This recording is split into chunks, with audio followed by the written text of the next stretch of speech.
Okay. So this is chapter 4, section 7, called Creation and Communication.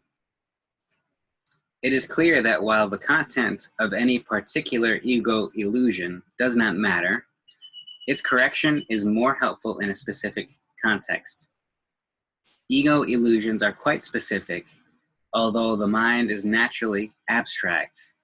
Part of the mind becomes concrete, however, when it splits. The concrete part believes in the ego because the ego depends on the concrete. The ego is the part of the mind that believes your existence is defined by separation. So this may be worth a bit of a chat here. This whole imagery of concrete being in juxtaposition with the abstract mind, which seems to be spirit mind. We're told that the mind, just in general, is naturally abstract. And so we're told that part of the mind becomes concrete when it splits. And this is the ego part. So who has any ideas or insights as to what this might mean for a mind which is naturally abstract to become concrete? And we could say anything that comes to mind, whatever concrete means to us. It's neither right nor wrong. But it seems like it must be something we're just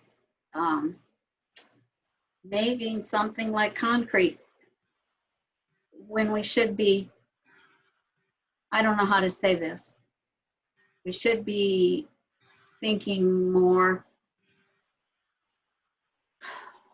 abstractly. yeah. Yeah. Like it hardens, our mind hardens like concrete and won't budge no matter who says what to us. Yeah. Exactly. It's like it gets set, it sets, set in its ways, set in its thinking. That's certainly a nice term to throw in here, because concrete does set and it's just fixed and it hardens, and that's that. It's just concrete. And what's interesting about concrete is, from the little I know about concrete, is it's under compression. It's very, very strong. That's why a lot of buildings are built upon concrete. But if it were to be bent or pulled, it's very weak, very, very weak. So it's not, suspension bridges wouldn't use concrete because it would just shatter. So concrete is strong in some cases, but it's very weak in others. And so maybe in this analogy, the spirit is kind of pulling on the concrete. It's just very easy to break it apart. Whereas ego trying to break it apart doesn't really work. And it is pretty set. The ego mind sets itself, and it's very specific. We'll get into a bit more of this language about the specific nature of the ego and how the details seem to matter most.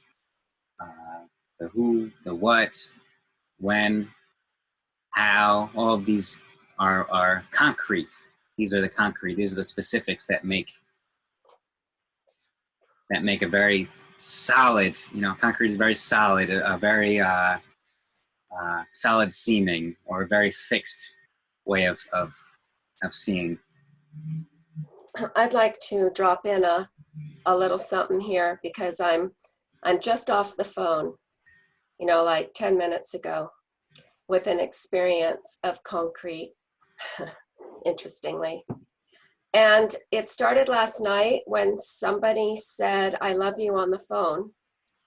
And that person had never said it on the phone before.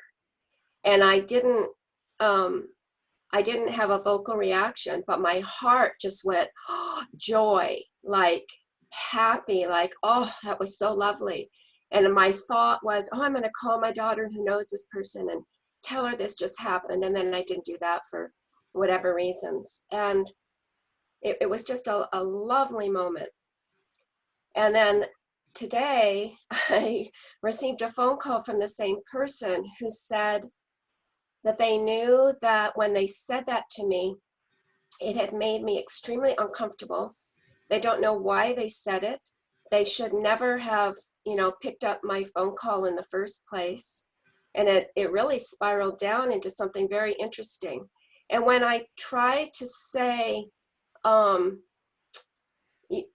you can't tell me what was in my heart, this person was saying, I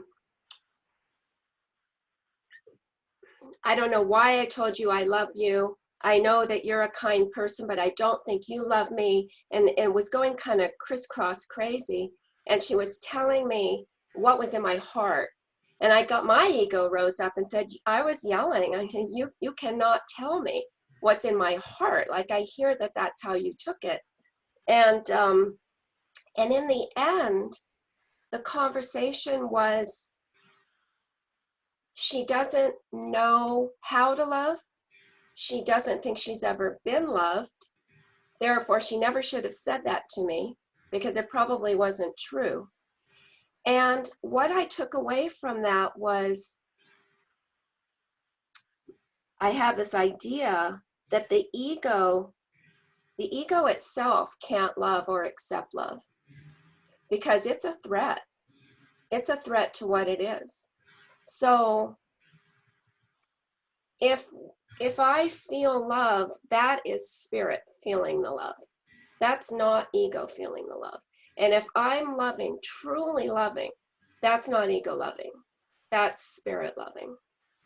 And that concretized for me, actually, that idea, as did the other. Ego is incapable. Ego itself is incapable of loving and being loved. Yes, and the language A Course in Miracles would use is, if we can pull an analog here. So I suspect that A Course in Miracles in this situation would say that, of course, yeah, ego does not want to experience love. It doesn't want to share love because then it would experience it. And so it offers a substitute. And this is what A Course in Miracles calls special relationships. And we get into this a bit later in the text. But this is what passes for love in the ego's world. This idea of special relationships where love is only something that can be shared in certain situations with certain folks. And it's only if this lines up in this and click, then this is love. And nowhere else can there be love. Well, that's one of the things actually that was said in the conversation was, you say you love me, the person said, but I don't believe it's true because I've never done anything for you. I haven't truly been a friend to you. And I said, but that's conditional love. She said, I don't understand why or how you could love me. I said, well, I'm not even going to try to, explain it. It's my heart. It's my heart that loves. It's not conditional. And then the end of it was, she doesn't believe in that. So, yeah to the Course, saying what it says about it. Think how complicated ego can make things. So complicated and unwilling to, well, that's this concrete thing. It was so firm that I finally just stopped talking, at all.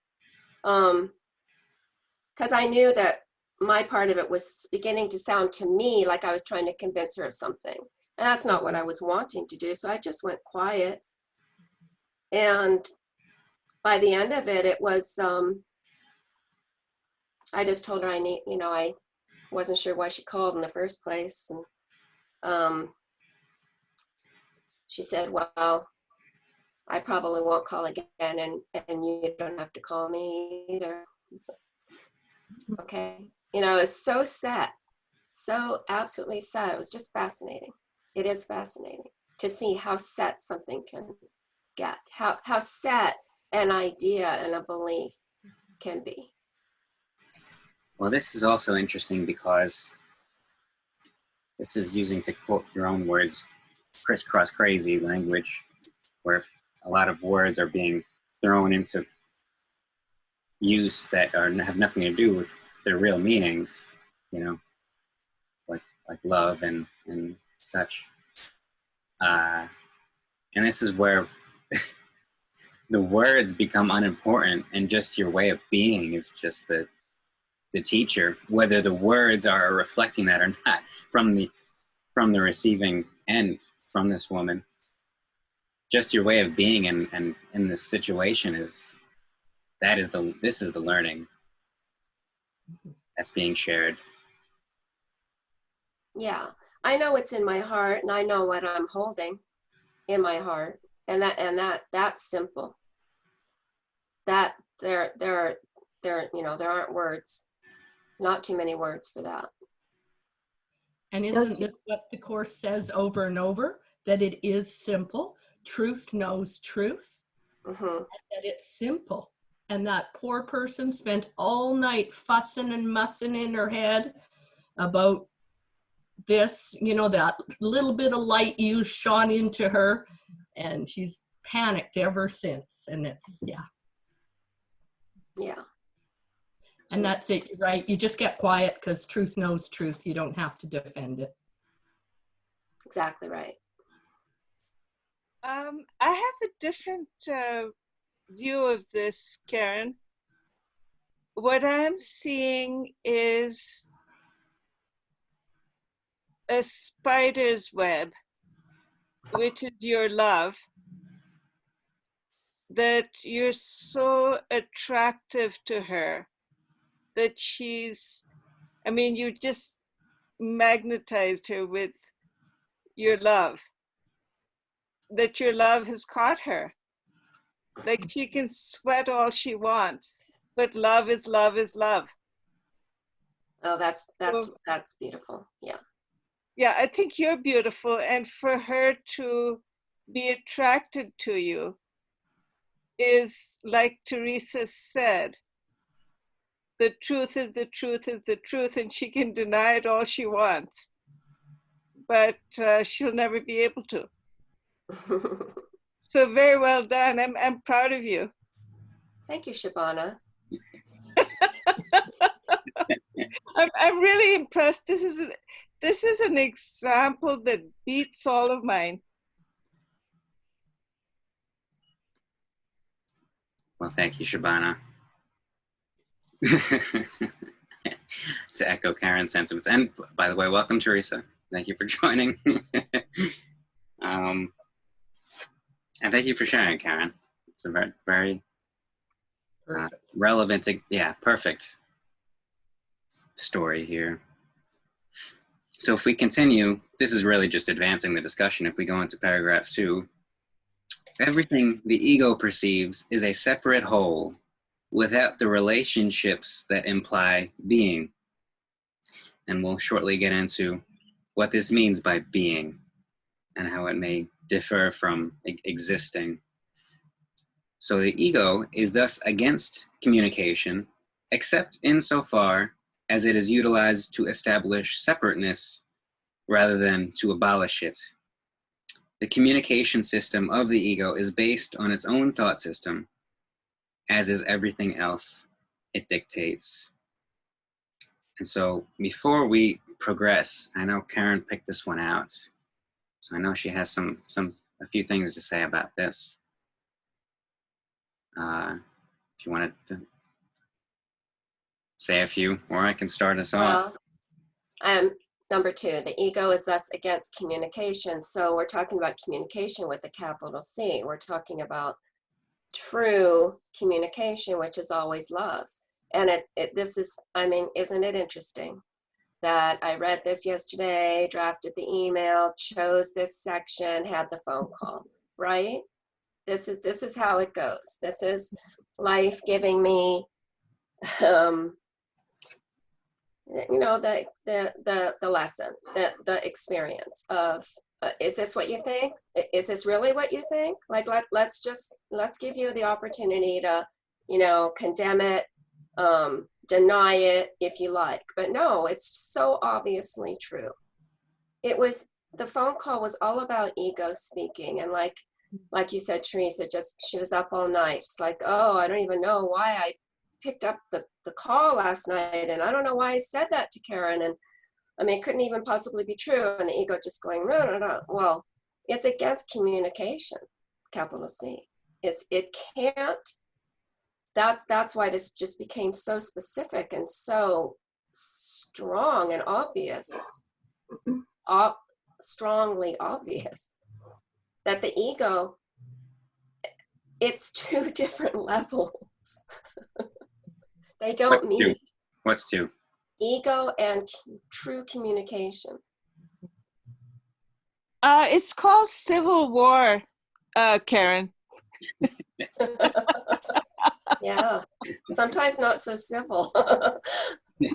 Well, and civil war, I guess, you know, but she did tell you she loves you, and then she was venting the argument she was having with herself. Yes. So you were a spectator. I realized that finally, and that's when I went quiet. You know, she wasn't calling for me to advise her or talk her out of it, or for me to defend my position or anything like that. Yeah, witness to the ego, to see how ego works.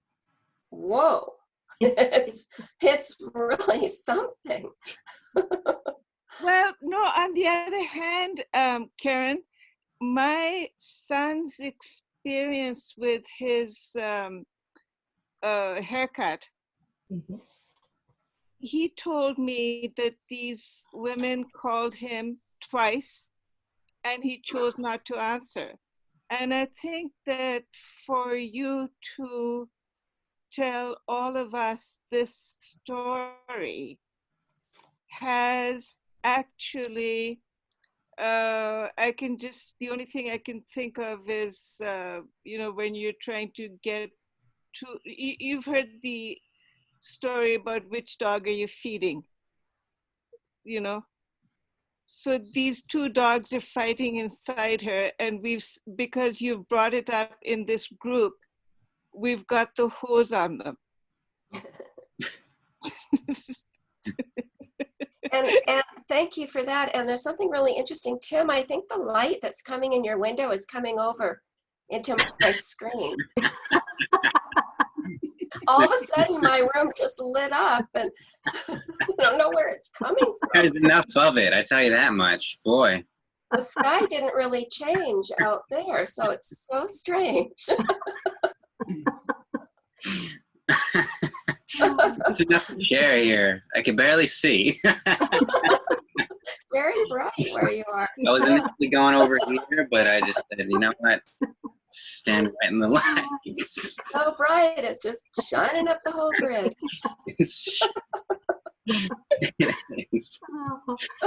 Well, I mean, honestly, it really is.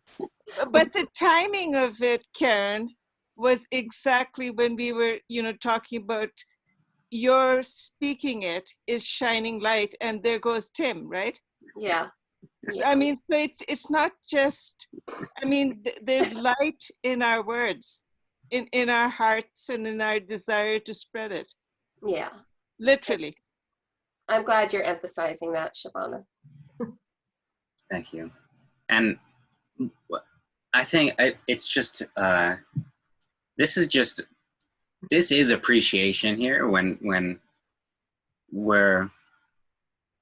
we've given the willingness to study this text, and we read something, and it's not so much a test. It's not like a test as much as like here it is in theory, and oh, by the way, here it is in practice. Right away, boom, immediately, So same fast. night, right away. So fast. And I find that the more aligned or more maybe devoted to this, to the course. I'll just call it the course, which is not limited to a course in miracles, the more simultaneous it becomes, which is just cause for appreciation, gratitude, perhaps. Isn't this also, sorry, an example? A couple of weeks ago, I wasn't here last week, so it's probably the week before, the text was talking about how spirit and spirit does not communicate with ego. And this is a good example of that, that we just covered a couple of weeks ago too. It's a good concrete example. It is. And so this, again, number 2 in this paragraph, the ego is thus against communication, except insofar as it is utilized to establish separateness rather than to abolish it.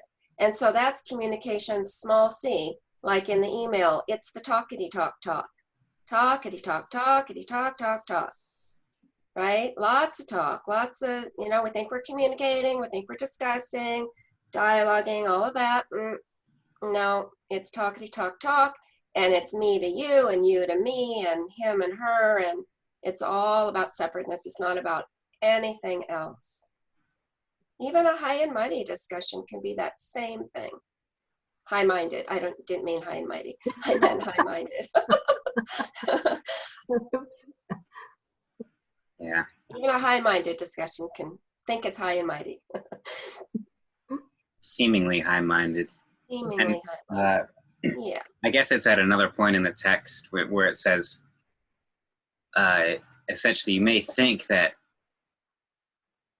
you know, communicating through ego is communicating separation, but really it's a break in communication.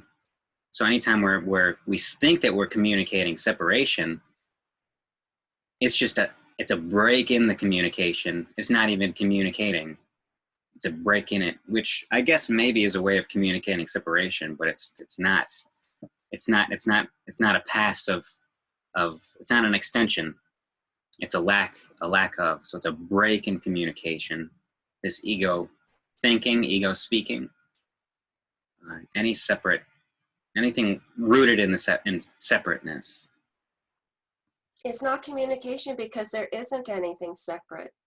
I mean, this is what we all know. This is what we all stand by, right? So all the talk, all of the seeming communication, it seems to create separation. That's the idea. You know, there she is, here I am. You know, I was participating in it too. But it's not really. I mean, we aren't really separate. So it's not true communication. It just can't be. No. In true communication, there isn't anything separate outside of itself. Can you hear me? Yes. Mm-hmm. So this is Linda, and Linda.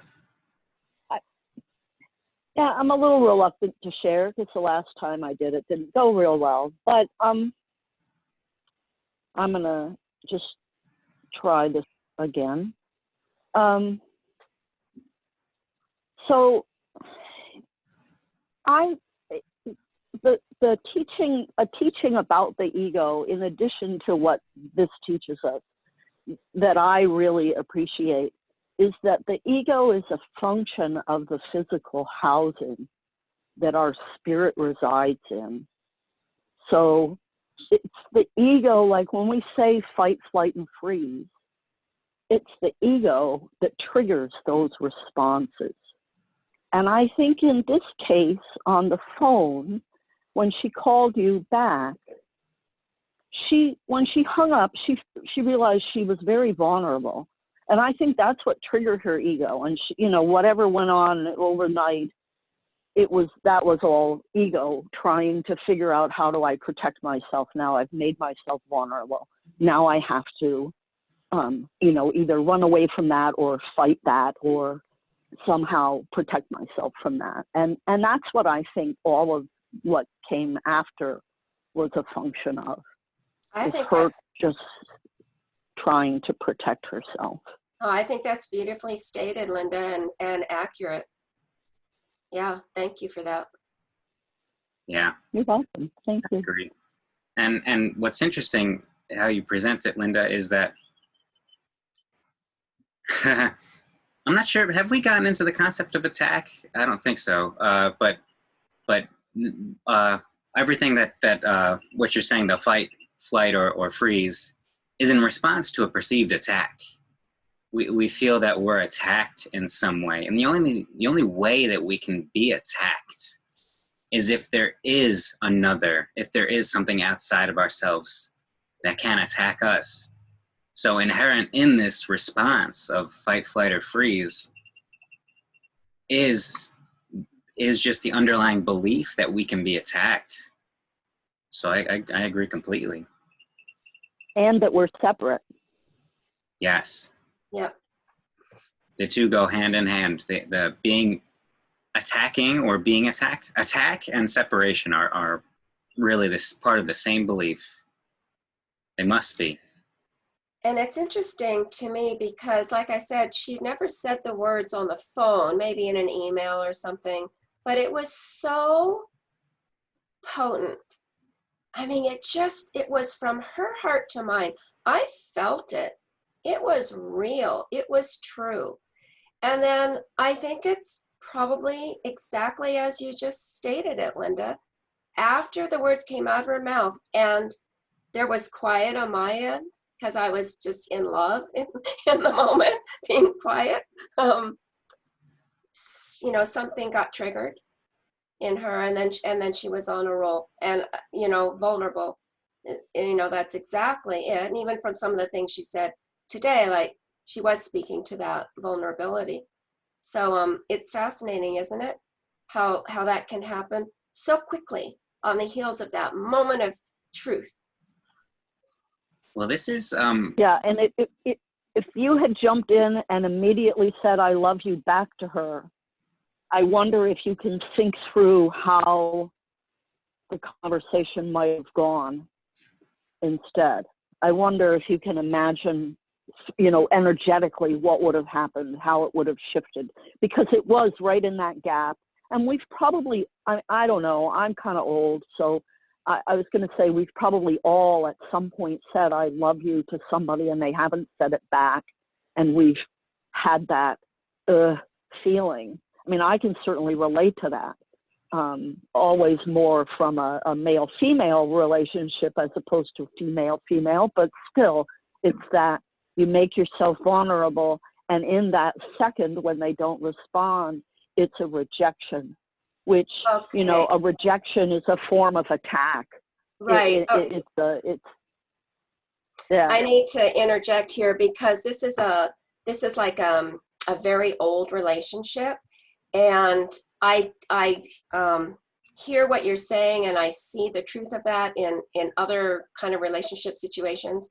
I know for sure that in this situation, because I have very recently said "I love you" to her, and many times, and her response to that has been, "I don't really know how you could. Like, I don't see what there is about me that's lovable." So she knows for sure, that I feel that way about her. So the gap that was here last night was of a slightly different type of gap. It was a gap where she heard the words and very quickly went into vulnerability because of just having spoken them. And Gotcha. I can say that with some degree of certainty, and both are fascinating, aren't they? Both instances, any which way that it goes, when ego or when we, the trigger happens and then we rush into something else. And the deep lesson in transactional relationships too, like there's a huge lesson. Your pause, even without what you just said to us, your pause happened. And I think sometimes we just need to realize that we survive when we put ourselves out there and it doesn't come right back. That transactional conditional is right. is part of, so there's a lesson in that too. And maybe I mean, the pause was meant to happen. It happened. So we know it was meant to happen, Yeah. right? Yeah. But maybe in that, the lesson is the transactional piece as well. I like that. That's a whole other piece of this. Yep. The I mean, trend. that love does not require a condition, doesn't require a response, doesn't require anything. But she's always looking for it because I'm assuming, based on what you've said, she's always looking for evidence of why she's not lovable. Yes. She's never been loved. She's not lovable. So Yes. her lens, the color of lenses that she has in her glasses, her vision, Yeah. is looking for it. Looking for evidence, but at the same time not believing the evidence exists. So there's that contradiction happening within her. Horrible place to be. Like my heart. Oh, we've all been there. Yeah. Yeah. Where I've And been there. so I know the only thing I can do is just hold her with love. Like that's the only thing to do. What's interesting is later on in the text, we're presented with this idea of,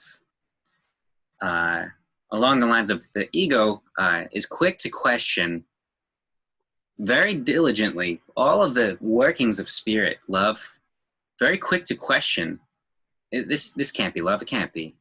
And it says, if we were only so diligent in questioning the ego, just imagine, why are we so, why do we have to say, is this love? I don't know. Maybe it's not. Okay, it's not. Why don't we default to love? It could just as easily default to love as to not love. But for whatever reason, it seems like a safer to lock ourselves up in a cell. Isn't that funny? And wasn't that last week's lesson or the week before? Like, where do we find our safety? Where is our protection? Where are we looking for the protection? In the ego, oftentimes we look for it. No, that's not where it's to be found. It's interesting, the default, isn't it? That we human beings so often and so quickly go to. It's like, no, it can't be love. Love can't be given just freely, it can't be. So it must not be. So I'll assume that it's not and just continue my line of thought for another 20 minutes down some hole. But why not? If there's an opposite, wait, this is love. Okay, it's just that simple, that simple, and that, I guess that, it's that simple. I would like to say to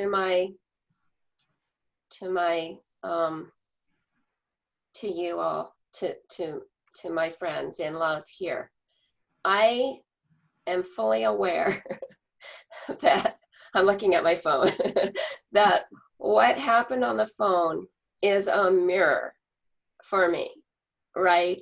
I've told the story about her and me, but I know that this is also a reflection. I haven't taken a minute because it just happened to identify that, to see where it is. But Tim was there for me the other morning. Oh, I'm gonna cry here. When I was going through something. And I'm sure it's related.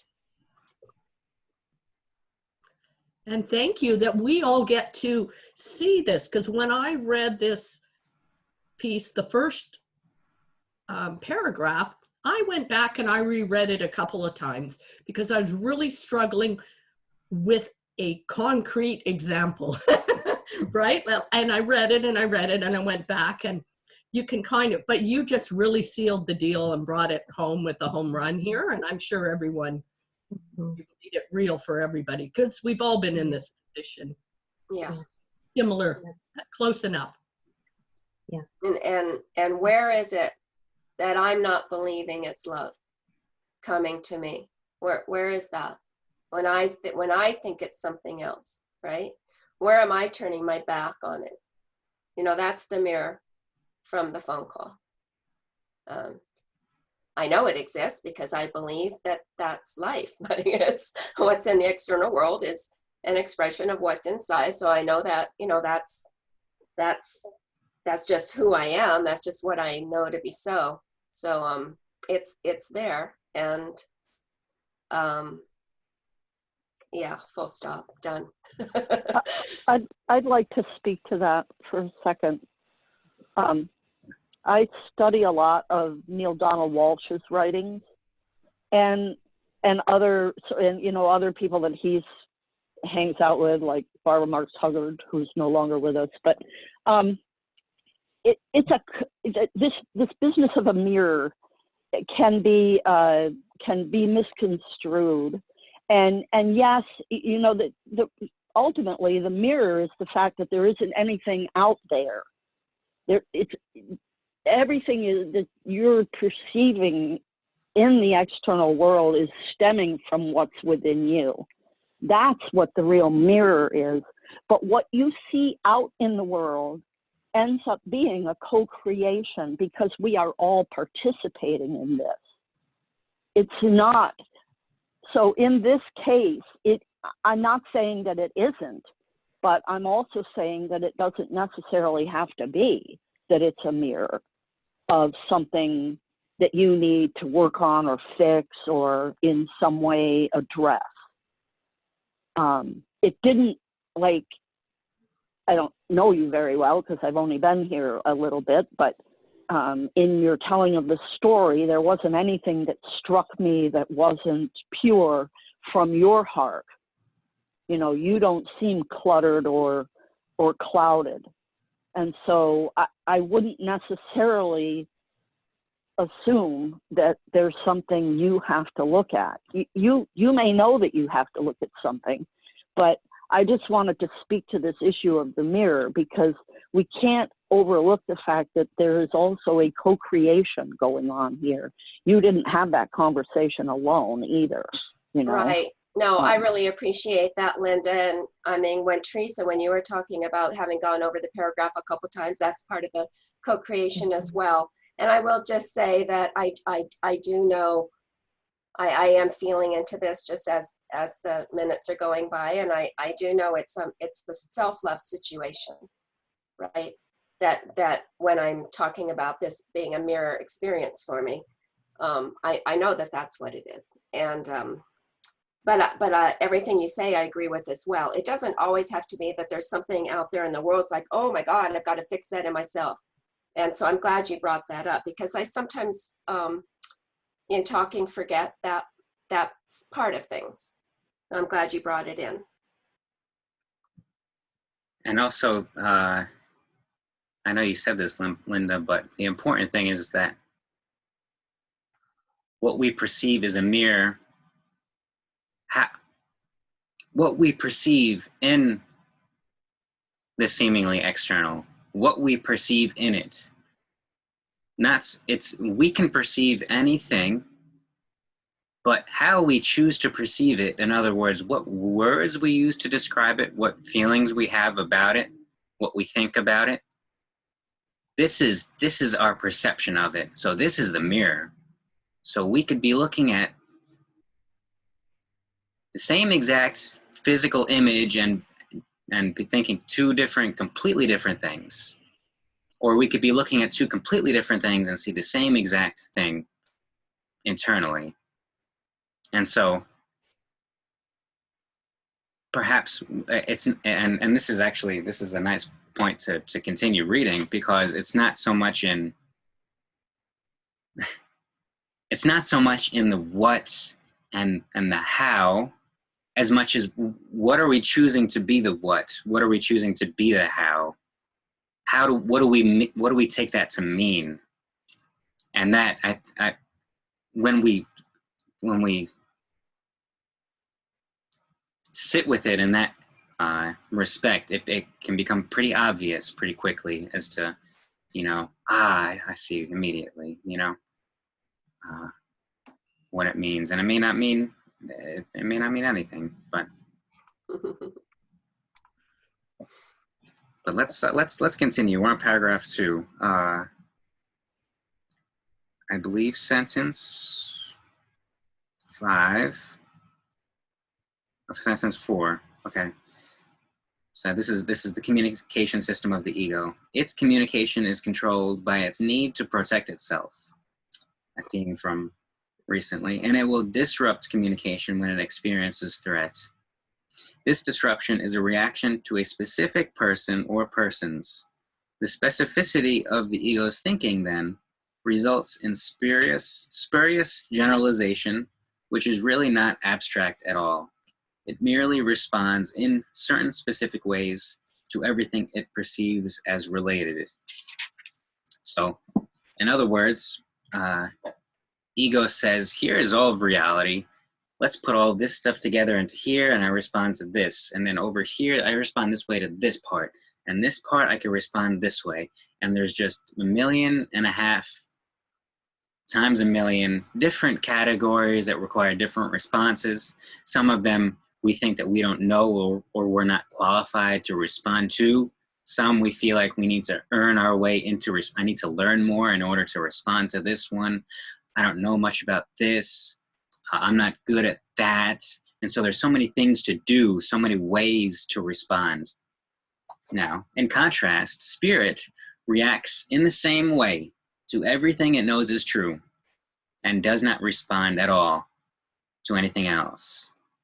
Now, this is simplicity here. This is reacting in the same way to everything it knows is true. And anything that's not, there's no response.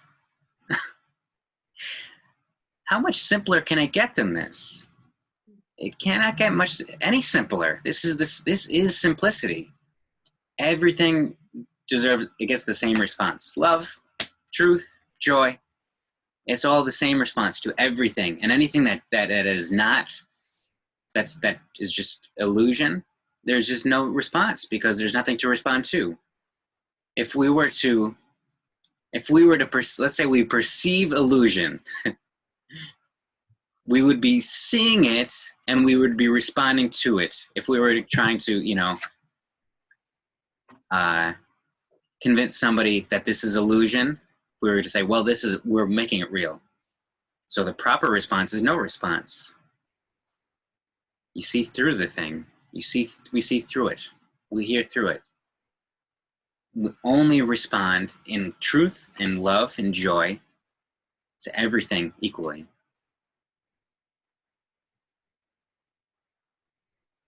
The world is getting quieter right now. There's a beautiful line that I shared with you, Karen, later on in the text. It's along the lines of, we are in a place of truth, and so we're silent. And we're silent because we're speaking the words of Christ, which is just a beautiful way to put it. Speaking the words of Christ just requires no speaking of words at all. It's just so simple. Okay, let's continue. And so this is spirit. Nor does spirit make any attempt to establish what is true. And this is again to our point of, if we had to convince somebody of truth, then, or if we had to convince somebody that truth is true, or we had to convince somebody that illusion is not true, we're essentially attempting to establish what is true. We're trying to be the arbiter of truth. We're trying to make truth in our power to create. Whereas truth is just true, and we're just in truth. We just come from truth. We see truth and we respond to truth. We don't establish it because we can't. It's established, and that's a good thing that we can't establish truth, because then we have no responsibility. We don't have to establish truth. It's already true. So we just choose to be in it. So Spirit does not make any attempt to establish what is true. It knows that what is true is everything that God created. It is in complete and direct communication with every aspect of creation, because it is in complete and direct communication with its creator, with our creator. This communication is the will of God. Creation and communication are synonymous, which is a pretty cool thought. Creation is communication, and communication is creation. They're one and the same. God created every mind by communicating God's mind to it, thus establishing it forever as a channel for the reception of God's mind and will. Since only beings of a like order can truly communicate, God's creations naturally communicate with God and like God. This communication is perfectly abstract, since its quality is universal in application and not subject to any judgment, any exception, or any alteration. God created you by this and for this. The mind can distort its function, but it cannot endow itself with functions it was not given. That is why the mind cannot totally lose the ability to communicate, even though it may refuse to utilize it on behalf of being. So this is when ego is, trying to get its words in. It's trying to say that I lost communication. I'm not communicating. It's tries to tell us that we've lost our ability to communicate by not communicating. But we always have the ability. And I saw you shaking in response to that phrase, that sentence, Teresa. I'm not sure if you have anything to add. Thumbs up, good. So even though it may seem like we're disconnected, it may seem like we're separate and we cannot communicate, the potential, the ability is always within us. And now we get into this difference between existence and being. Existence, as well as being, rests on communication. Existence, however, is specific in how, what, and with whom communication is judged to be worth undertaking. Being is completely without these distinctions. And so this is another one of these pinnings together of two concepts: ego, spirit. All these, different, the world and reality. These different concepts, existence and being, are now brought to the same treatment. Existence being the realm of ego, being the realm of spirit. So being is completely without these distinctions. It is the state in which the mind is in communication with everything that is real. To whatever extent you permit this state to be curtailed, you are limiting your sense of your own reality, which becomes total only by recognizing all reality in the glorious context of its real relationship to you. This is your reality. Do not desecrate it. Do not desecrate it or recoil from it. It is your real home, your real temple, and your real self. So let's discuss this a bit. So to whatever extent you permit this state to be curtailed, which is being, you are limiting your sense of your own reality, which becomes total only by recognizing all reality in the glorious context of its real relationship to you. So here we're told, we're being shown that our sense of being becomes total by recognizing all reality in the glorious context of its relationship to us. So our being really stems from relationship. So our being is not, existence is the node, so to speak. If we think of a web, an interconnected web of points, relationship, we think of different bodies. Now the bodies are the nodes, the bodies are the existence, the bodies are the ego. The relationship between, which has no form, has no physical form, but the relationship between each of these bodies, each of these nodes, is the being, is the spirit. All that exists between these points of form is the spirit, and that's where we're told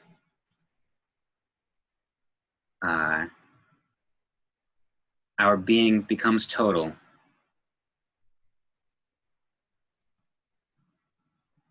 Our being becomes total by recognizing that our being comes from relationship. The relationship in this context, in particular, its relationship to you. Being, I think that's being. Being's relationship to us. How are we relating to being? And that's where our being comes from. Who else has a thought about this?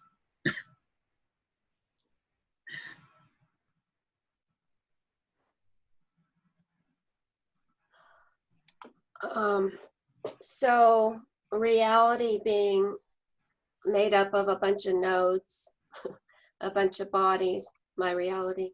So if I don't recognize every body, which is a human body or a rock or, you know, any body, if I don't recognize it in its true relationship to me, which is this type of communication we're talking about, which is just love or joy.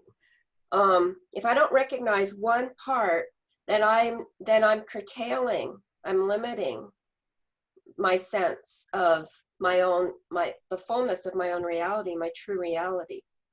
That's what I'm thinking about.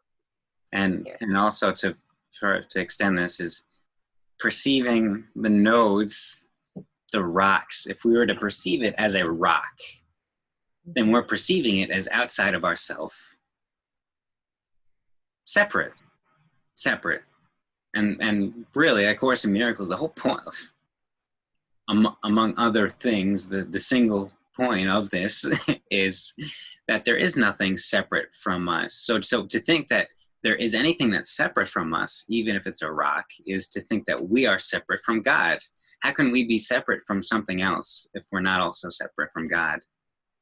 So to perceive a rock as a rock is, and that's just it. It's just a rock out over there, is to perceive separation. But to perceive the rock, in the perceiving of the rock, to understand that our sense of being comes from our perception with the rock, that the rock is an active part in our perception of it, then that's where we get a sense of this connection of our being, which is one, all of us. I guess maybe a simple version of that might be, there's a rock, but I see it as light, capital L. Same as me. So that relationship, that reciprocal relationship, light to light. Yes. It has this form of rockness. So I can appreciate that, you know, the beauty of it, the texture of it. But what is it really? Is it a rock? Am I a human being? And furthermore, who is perceiving? Because it's not just us. When we say I am perceiving that rock, but if we frame it subtly different as the rock is allowing me to perceive it as, yeah, then all of a sudden it's a collaborative venture. Like that. Relational. And by the way, if anybody, there's a beautiful text called A Course of Love. I think it's Of Love, by Mary Perrin. I believe that's how you pronounce her name. And it if you pick it up, it's exactly like A Course in Miracles. Same cover kind. It's just a burgundy rather than a navy. And it's A Course of Love. And a lot of what that text, it's A Course in Miracles is certainly psychological in perspective, very mind-oriented. A Course of Love is very heart-oriented, so it's not so much rooted in the psychological terms as much as just the feeling of the concept, and it's very relational in its presentation. It takes this concept, which is presented here and kind of, throughout the text every so often of relational beings. And that's one of the cruxes of A Course of Love. I certainly recommend it for anybody who is drawn to it at a Barnes & Noble, perhaps. So we will continue. So where were we? Okay. So it is your real home, your real temple, and your real self. So we're on paragraph 5. God, who encompasses all being, created beings who have everything individually, but who want to share it to increase their joy. Nothing real can be increased except by sharing. That is why God created you. So this is a moment of pause. This is why God created you. God created you because nothing real can be increased except by sharing. So God would like to increase God's self. So God shares God's self through you. I would say number 3, that is how God created you also. That's right. Yeah. Absolutely. How and why. God created you. How? By sharing God's being. How about that? Does that make anybody happy? That makes me happy. That's beautiful. Yeah, Sherry, it is. Beautiful. And it's peaceful. It makes you just feel like, yeah. Yeah. When you feel like you're well, for myself, always being led and being guided and following that and following my heart and staying true to that, because that is that where I am truly part of what is co-creating through me and wanting me to share what I am learning, what my experience is being. So I think it's beautiful because I didn't know these parts of myself, and now I'm sort of coming into them. Makes me cry. it is. Yeah, it is beautiful, Sherry. Tears of joy. Yeah. Tears of joy, absolutely. And isn't it interesting how we're in this sentiment, and who cares about why am I here? Like that's not even a question. And like asking that question, who am I? Why am I here? It's like there's something we have to do. There's someone we have to be, and this is just I'm just an extension of God. This is nothing I have to do. Yeah. It's no one I have to be. It's like an impulse, right? It's sort of like this impulse that breathes in you, and when you learn to live by that impulse, I don't know. There is no separation anymore. It's easy to get separated when I detach from that, not on purpose, but no, sometimes I do. But when I feel connected, I know. Yeah. So that is my purpose, is to be connected, just to be. And I'd say, Sherry, it's difficult to separate from that, because that's where difficulty comes. It's easy to stay in this, what did you call it, the breath? Yeah. Yeah. Like it's yeah. Yeah. There's A Course in Miracles uses the word dissociate, right? It's like you said, those times when you disconnect, like it's a dissociation. You're deciding that you're not associated with God. Yeah. Right? Yeah. Not you, but trying anyone. to, like No. not consciously trying to make that decision, but yeah. And not you, the person, but anybody. Like, we not conscious, you know, but then it feels like we're disconnected, and it's really just because there's been it's not that a choice has been made to do that. It's just the choice hasn't been made to do the other. Exactly. Exactly, which is not, yes. Yeah. And you know what? As soon as it happens, you can feel, well, I can feel, I should stop saying you. I can feel it. I know when it's happening. Yeah. I can too, and that's the we. So, Yeah. But isn't that a nice thing? Isn't that a nice thing that we can feel that it's immediate, right away, boom, to step back on track? mm-hmm. Mm-hmm. Yeah, because once you connect to it, it's like there's nothing like it. No more fooling from the ego after that. No. And there aren't even really words, right? Like, how do you find words? The words are hard to find. Fortunately, we don't have to find them. They're just given when we need them. That's right. Yeah. So. And we also don't have to connect because we are connected. Right. There's no effort even. I mean, I use that same kind of language, Sherry, but I'm just in hearing it from somebody else, I think, oh yeah, well, we don't have to do that either. Yeah. That's the simplicity of this, is the connection is there. It's the other thing that we think it isn't.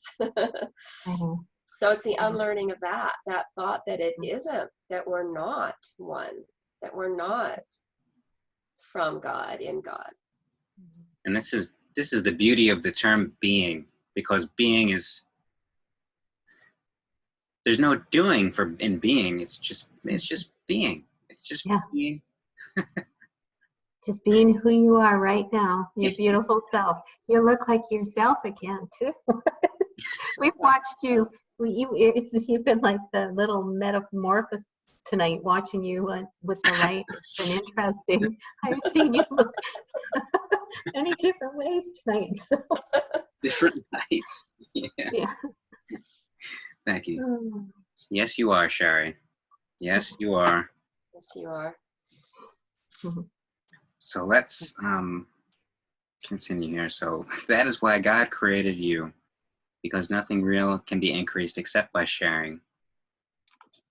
Divine abstraction takes joy in sharing. That is what creation means. How, what, and to whom are irrelevant, because real creation gives everything, since it can create only like itself. Remember that in the kingdom, there is no difference between having and being, as there is in existence. In the state of being, the mind gives everything always. And again, if we come back to this realm of existence, which is realm of ego, which is physical world, having and being are different, and having and getting, it's really getting is an existence. The concept of getting, receiving, owning, that's existence. At least in this, under this technical meaning of the term. And being, having, is also being. Having joy is being joy, because that's the only thing we can have. We're eventually shown that if we were to have anything that we could lose, such as a car or a phone or anything, that why would we want that if we could lose it? So do we really have it in the first place? And this is the exercise that we're taking through A Course in Miracles. Having is nothing to do with possessing things that can be changed or removed. Having is only applied to things that are inherent within us and can be increased. Joy, love, truth. That is what we have. We have joy. We are joy. It's one and the same. But I possess or I use a microphone, don't have it. And it's just a subtle reframing of having. And when you have joy or love, it's like it's not step one, step two. It's like a simultaneous. If you're joyful, you're sharing it. It just happens. Joy just shares itself, and love just shares itself.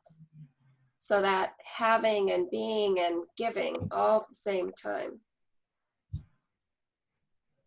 Yes. And I must share, Sherry, that you are beautiful. And I thank you for joining us and for sharing this beauty and all this light that we have within all of us is like light, just maybe, I don't know if it's different colors as much as just like different points or something that's just allowing us to see each of us in a greater, in a full perspective, perhaps. So. Yeah, this is beautiful. That's my favorite word. That's my new favorite word, is beautiful, because it really is. It's very touching. It touches, a spot that deep within my heart. Beautiful. So thank you. Beauty is a being state. Beauty is something that we can only have by sharing, and something that just increases forever. So we're on paragraph 6. The Bible repeatedly states that you should praise God. This hardly means that you should tell God how wonderful God is. God has no ego with which to accept such praise, and no perception with which to judge it. But unless you take your part in the creation, God's joy is not complete, because yours is incomplete. And this God does know. God knows it in God's own being, and its experience of God's creation's experience. So let's take a step back to unwind this. There's a lot of pronouns and a lot of gods and a whole lot of one God here. So I just think it's a nice little assessment that that praising God is not telling God how wonderful God is, because there is no ego to judge. It's like God says, hey, thanks, man. Not quite, This was Sorry. Yeah. I read this and my heart leapt, and I was like, hallelujah. Yeah. I found this the most wonderful explanation of a ritual that I have misinterpreted my whole early childhood Sunday school years. I thought, or I felt like the church was telling me that I had to praise him because I was less than. I was a sinner. I wasn't worthy. So I read this, and because I don't remember ever reading this before, and I just went, this is brilliant. I love it. There was a big click that happened for me. And I was so excited after I read that paragraph. I like paragraph 7 too, but paragraph 6 set me up to be very joyful. Absolutely. And so God knows it in God's own being, and its experience of God's creation's experience. So God knows this, and God's joy is complete when ours is complete. This is what this is essentially telling us or pointing to. And so if we continue, the constant going out of God's love is blocked when God's channels are closed. And God is lonely when the minds God created do not communicate fully with God. God has kept your kingdom for you, but God cannot share God's joy with you until you know it with your whole mind. So God cannot share his joy with you. God's joy with you cannot be shared with you until you know it with your whole mind. Revelation is not enough because it is only communication from God. God does not need revelation returned to God, which would clearly be impossible. But God does want it brought to others. This cannot be done with the actual revelation.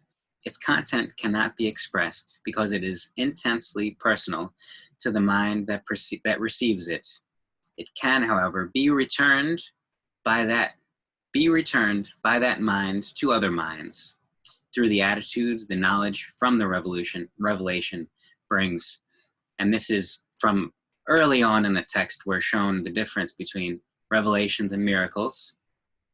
And just to recap, revelation is direct communication from God, individuals, personal. There's no time, it's just revelation, click, boom, you know it, a flash of insight. We know it immediately, and then the words come to try and describe it. It always seems to be a trying to describe it, because we can't quite describe a moment's revelation in words to somebody else, to another perspective. Miracles we can think of as a sharing of revelation. So miracle is by somehow saying a word or by flipping a switch, that revelation is induced in somebody else. This is a miracle, a sharing of revelation, and it has nothing to do with, well, it could be completely unassociated with the words that are said, but what is evoked as a result from the words that are being said that bring the revelation, that's the important thing. So that is revelation. I know Teresa loves this paragraph.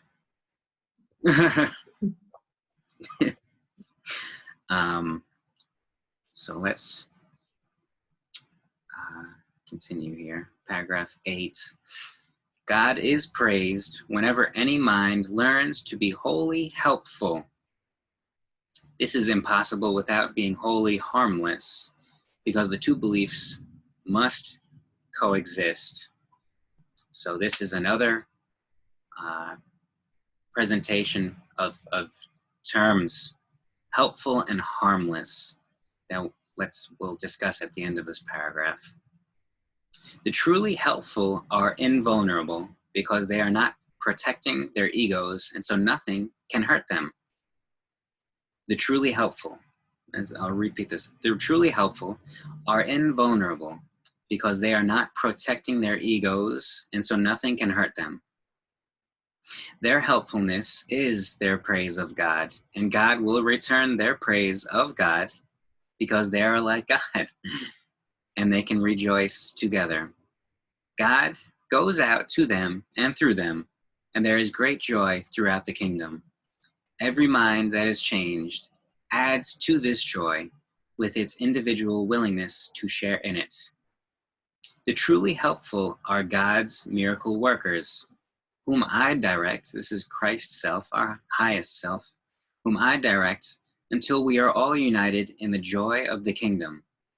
I will direct you to whoever you can be truly helpful, and to whoever can follow my guidance through you.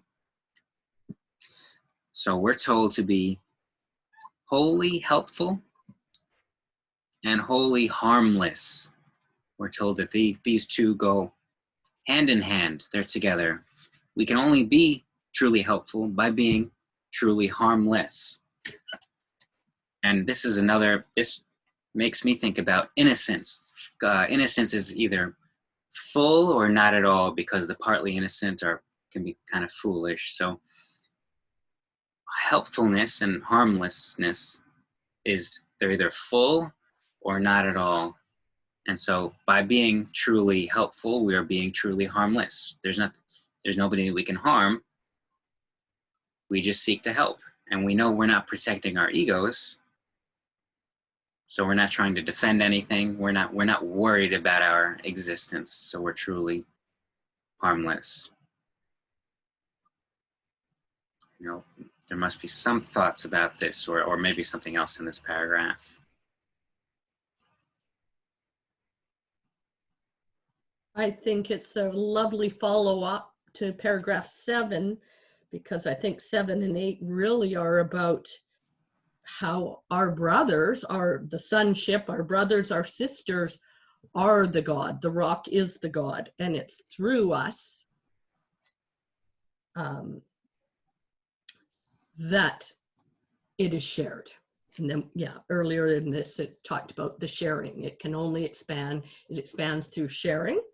So it's a wonderful way to look at it and take the my early religious thoughts about that it had to be directed in one channel, and this spreads it to everybody that we're all one. So this really is the good foundation for the all oneness.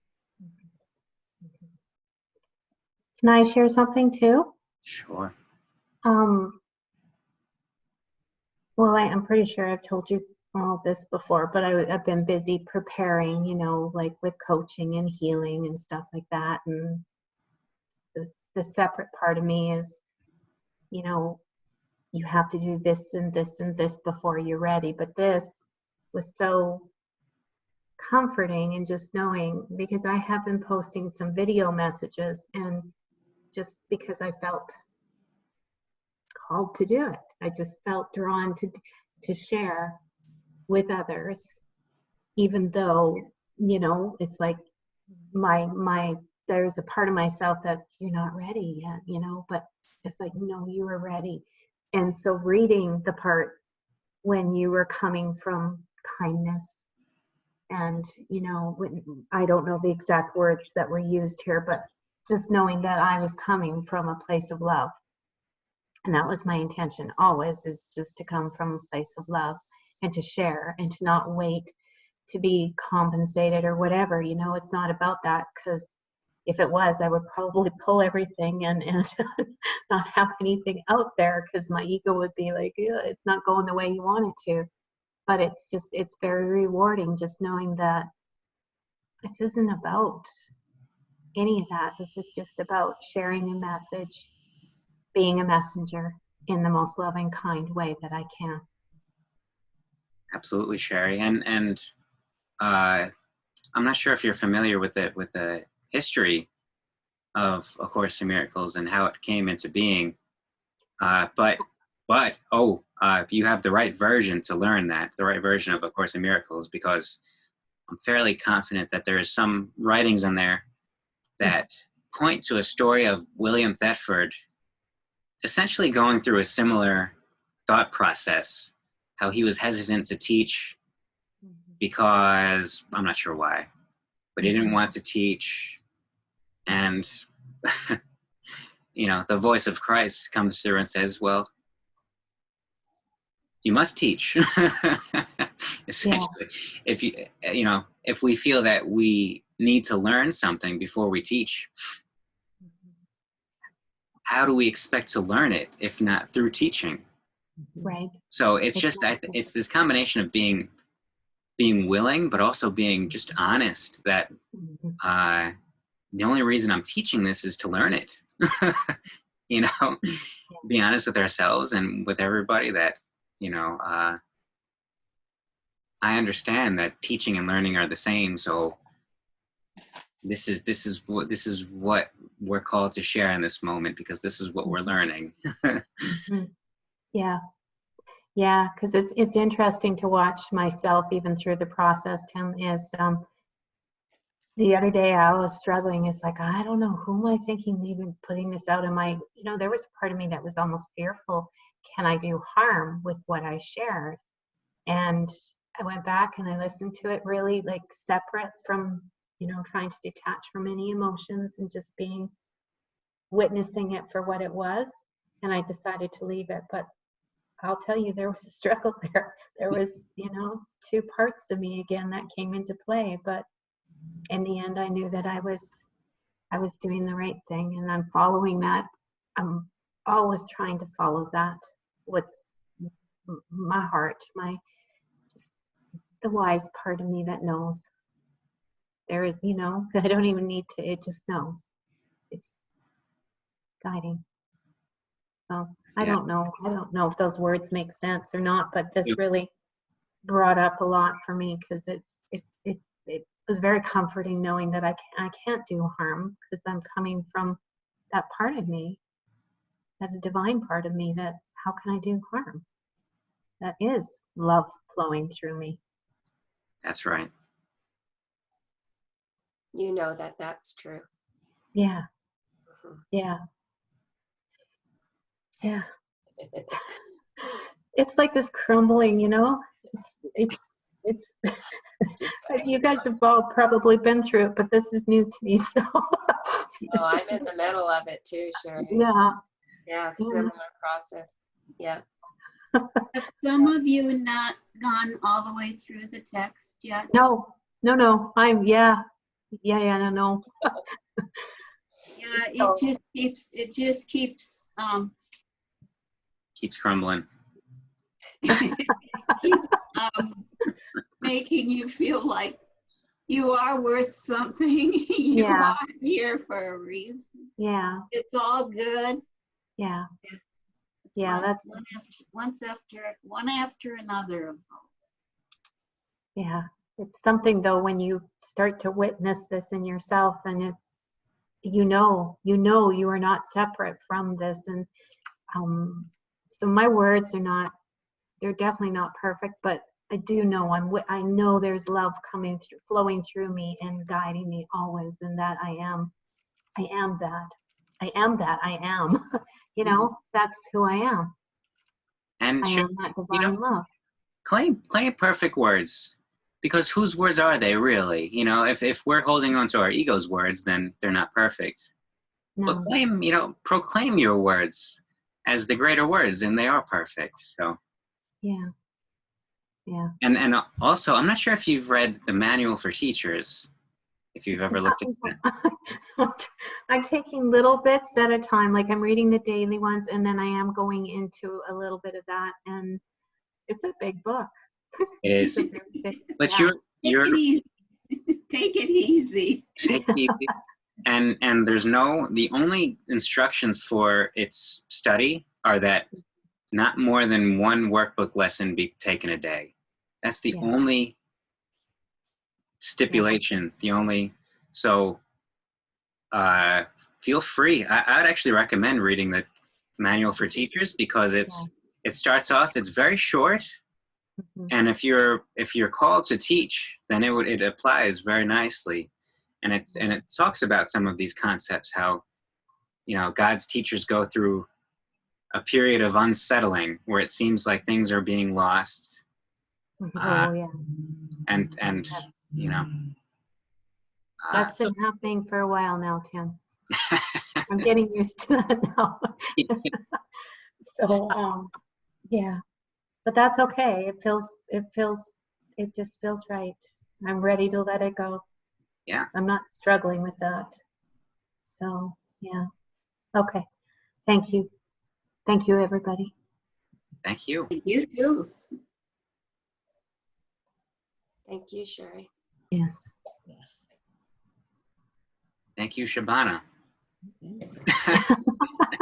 Jeannie.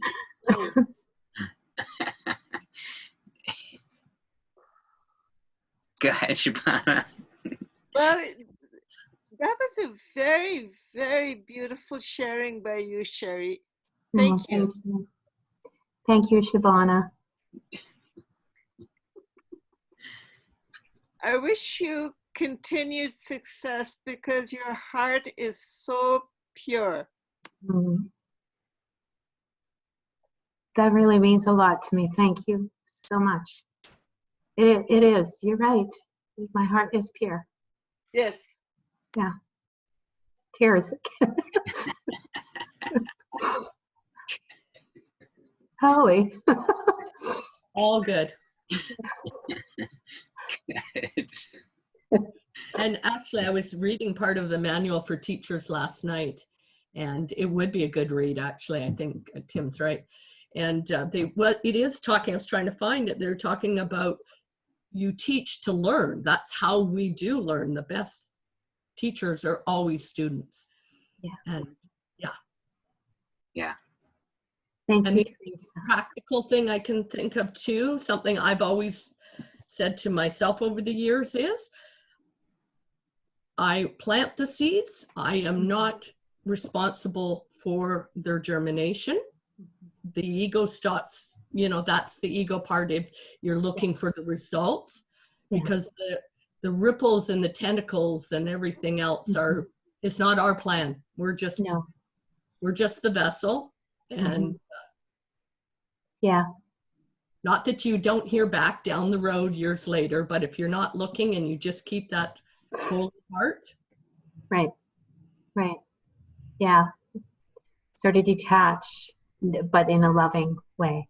Absolutely. It's Allow, yeah, objective. Yeah. yeah. I understand that part too. Yeah, where before I wouldn't have been ready for that, but now I'm slowly, yeah, I feel like this is all meant to happen. This is all meant to be just exactly the way that it is. So Ready. even just to witness this all in myself is just it's actually beautiful. It is beautiful. And I you know, like I really understand the definition now of self-love. I understand it, but I had to go through it so that I can help others get there too, or at least try, you know? So yeah, before that was just a term that was just kind of sort of thrown out there. But now I get it. It's often used as a term, I believe, in the ego kind of world as a self-preservation term. Yeah. Right? Oh, I'm self-love. I have to have this and that to survive. And it's, yeah, it's very misused now, I think. Yeah, it is. It's, yeah. Different level of different. Yeah. Totally. Yeah. Totally. So we can carry on now.